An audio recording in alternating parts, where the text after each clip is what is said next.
ನೋಡಿ ಫ್ರೆಂಡ್ಸ್, ಇವಾಗ ನಾವು ವ್ಯಾಕ್ಸ್ ಮಾಡ್ತೀವಿ. ವ್ಯಾಕ್ಸ್ ಮಾಡೋಕ್ಕಿಂತ ಮುಂಚೆ ಸ್ಕಿನ್ ಏನಾದರೂ ಮಾಯ್ಶ್ಚರೈಸರ್ ಇತ್ತು ಅಂದರೆ ಪ್ಲೀಸ್ ನೀವು ಅದನ್ನು ಒಂದ್ಸಲಿ ವಾಶ್ ಮಾಡಿಸ್ಲೇಬೇಕಾಗುತ್ತೆ.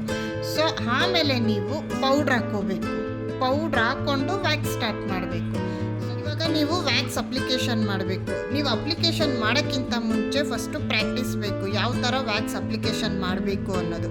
ಇಲ್ಲಿ ನೋಡಿ ಫ್ರೆಂಡ್ಸ್, ಇವಾಗ ನೀವು ಇದರಲ್ಲಿ ವ್ಯಾಕ್ಸ್ ಇದೆ ಅಂತ ಅಂದ್ಕೊಂಡು ಅಪ್ಲಿಕೇಶನ್ ನೋಡಿ ಯಾವ ಥರ ಬರುತ್ತೆ ಅಂತ. ಅಂದರೆ ಇದು ನೋಡ್ಕೊಳ್ಳಿ, ಹಾಗೆ ನೋಡಿ ಈ ಥರ ಫಸ್ಟ್ ಹಿಂಗೆ ವ್ಯಾಕ್ಸ್ ಎತ್ಕೊಂಡು ಸೊ ಈ ಥರ ನೀವು ಅಪ್ಲಿಕೇಶನ್ ಕೊಡಬೇಕಾಗತ್ತೆ.